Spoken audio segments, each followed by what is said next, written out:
Something big is happening, and I feel responsible as a person to share this, that the world changed about a month ago. And this person who wrote this post had the same reaction I had when I saw this myself, and many people have had when they've seen it themselves, that you will have when you see it yourself.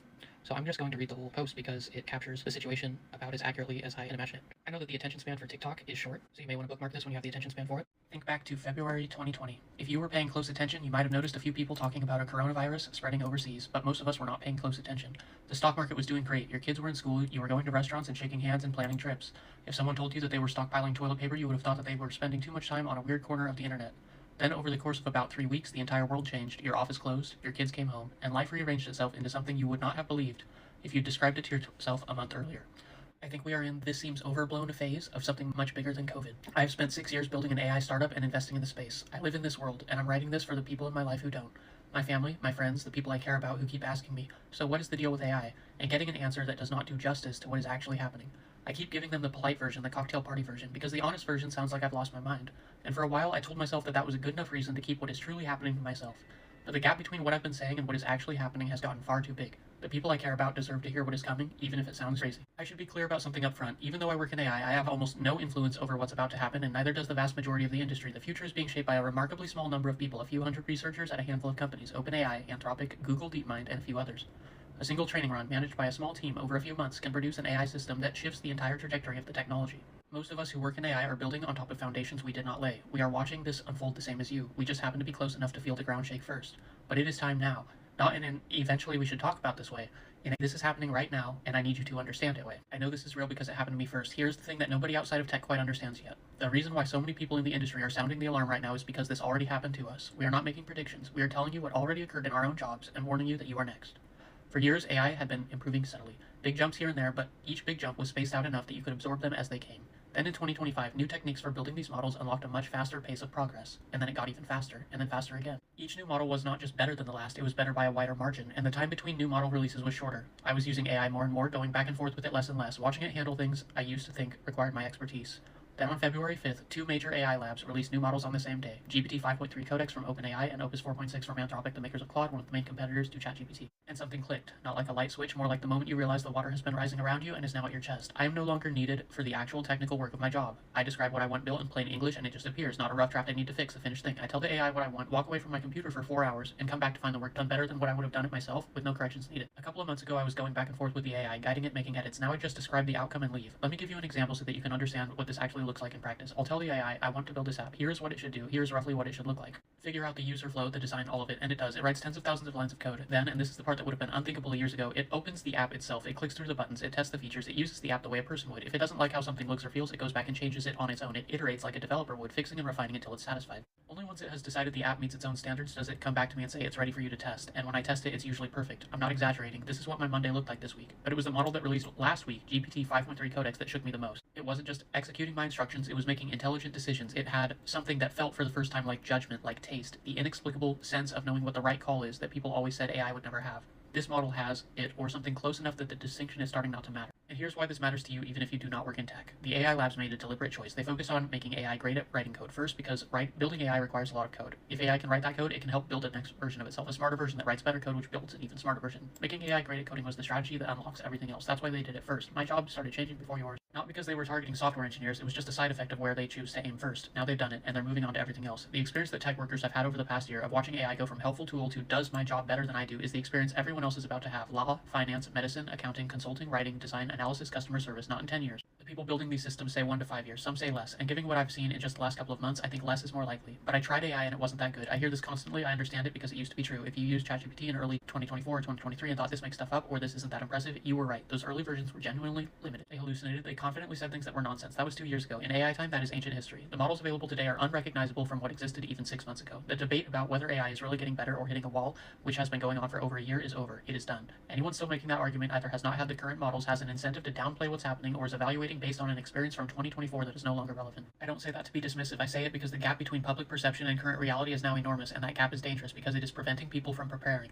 Part of the problem is that people are using the free version of AI tools. The free version is over a year behind what paying users have access to. Judging AI based on free tier ChatGPT is like evaluating the state of smartphones by using a flip phone. The people paying for the best tools and actually using them daily for real work know what's coming. I think of my friend who's a lawyer. I keep telling him to try AI at his firm, and he keeps finding reasons it won't work. It's not built for his specialty. It made an error when he tested it. He doesn't understand the nuances of what he does, and I get it. But I've had partners at major law firms reach out to me for advice because they've tried the current versions and they see where this is going. One of them, the managing partner at a large firm, spends hours every day using AI. He told me it's like having a team of associates available instantly. He's not using it because it's a toy, he's using it because it works, and he told me something that stuck with me. Every couple of months, it gets significantly more capable for his work. He said if it stays on this trajectory, he expects it'll be able to do most of what he does before long, and he's a managing partner with decades of experience.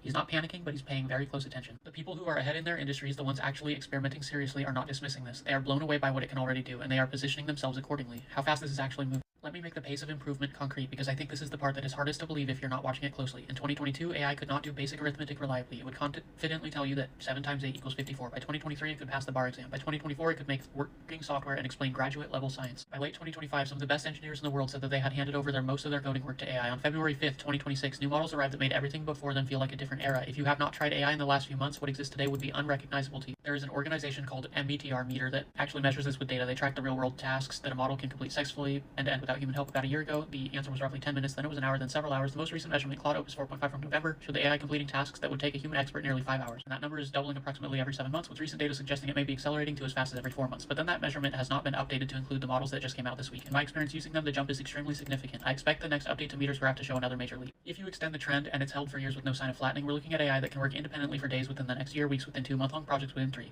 Hamadi has said that AI models substantially smarter than almost all humans at almost all tasks are on track for 2026 or 2027. Let that land for a second. If AI is smarter than most PhDs, do you really think that it cannot do most office jobs? Think about what that means for your work. AI is building the next AI. I'm going to skip this. It basically says that AI is building itself. What this means for your job. I'm going to be direct with you because I think you deserve honesty more than comfort. Dario Amati, who is probably the most safety-focused CEO in the AI industry, has publicly predicted that AI will eliminate 50% of entry-level white-collar jobs within 1 to 5 years. And many people in the industry think that he's being conservative. Given what the latest models can do, the capability for massive destruction could be here by the end of the year. It'll take some time to ripple through the economy, but the underlying ability is arriving now.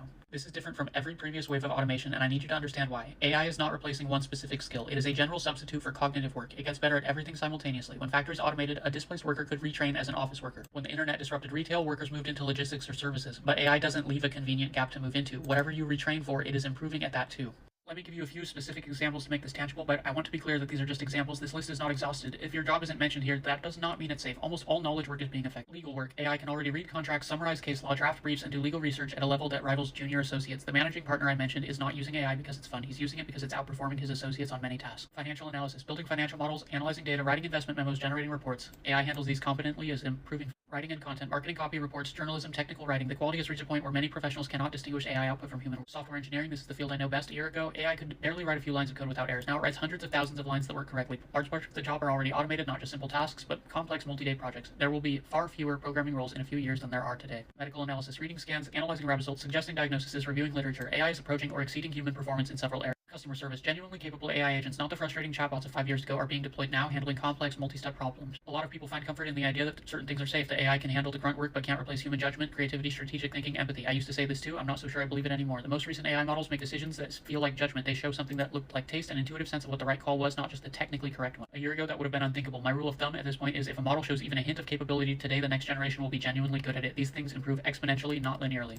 Will AI replicate deep human empathy? Replace the trust built over years of relationship? I don't know, maybe not, but I've already watched many people begin relying on AI for emotional support, for advice, for companionship. That trend is only going to grow. I think the honest answer is that nothing that can be done in a computer is safe in the medium term. If your job happens on a screen, if the core of what you do is reading, writing, analyzing, deciding, communicating through a keyboard, then AI is coming for significant parts of it. The timeline is not someday, it has already started. What you should actually do. I'm not writing this to make you feel helpless. I'm writing this because I think the single biggest advantage you have right now is simply being early to understand it, early to use it, early to adapt. Start using AI seriously, not just as a search engine. Sign up for the paid version of Claude or ChatGPT. It's $20 a month, but 2 things matter right away. First, make sure you're using the latest model, the best model available, not the default. These apps often default to a faster, dumber model. Dig into the settings for the model picker and select the most capable option. Right now it's the GPT 5.2 on ChatGPT or Claude Opus 4.6 on Claude, but it changes every couple of months. Second and most important, don't just ask it quick questions. That is the mistake most people make. They treat it like Google and then wonder what the fuss is about. Instead, push it into your actual work. If you're a lawyer, feed it a contract and ask it to find every clause that could hurt your client. If you're in finance, give it a messy spreadsheet and ask it to build a model. If you're a manager, paste it in your team's quarterly data and ask it to find the story. The people who are getting ahead are not using AI casually. They are actively looking for ways to automate parts of their job that used to take hours. Start with the thing that you spend the most time on and see what happens. I'm going to add to that, why not try telling it to do something above your pay grade.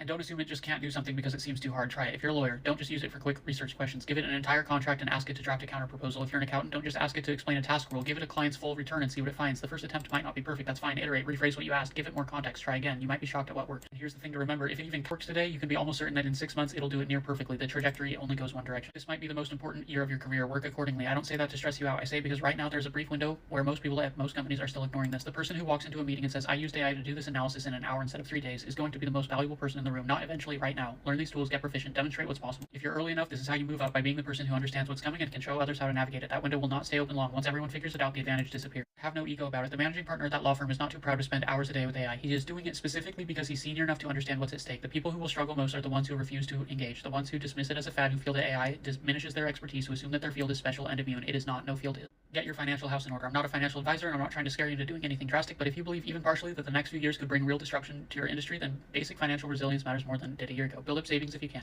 Be cautious about taking on new debt that assumes that your current income is guaranteed. Think about whether your fixed expenses give you flexibility or lock you in. Give yourself options if things move faster than you expect. Think about where you stand and lean into what's hardest to replace. Some things will take longer for AI to displace. Relationships and trust built over years, work that requires physical presence, roles with licensed accountability, roles where someone still has to sign off, take legal responsibility, stand in a courtroom, industries with heavy regulatory hurdles where adoption will be slowed by compliance, liability, and institutional inertia. None of these are permanent shields, but they buy time, and time right now is the most valuable thing you can have as long as you use it to adapt, not to pretend that this is not happening. Rethink what you're telling your kids. The standard playbook: get good grades, go to a good college, land a stable professional job. It points directly at the roles that are most exposed. I'm not saying education doesn't matter, but the thing that will matter most for the next generation is learning how to work with these tools and pursuing things that they are genuinely passionate about. Nobody knows exactly what the job market looks like in 10 years, but the people most likely to thrive are the ones who are deeply curious, adaptable, and effective at using AI to do things that they actually care about. Teach your kids to be builders and learners, not to optimize for a career path that may not exist by the time that they graduate. Your dreams just got a lot closer. I've spent most of this section talking about threats, so let me talk about the other side because it is just as real. If you've ever wanted to build something but didn't have the technical skills or the money to hire someone, that barrier is largely gone. You can describe an app to AI, have a working version in an hour. I'm not exaggerating, I do this regularly.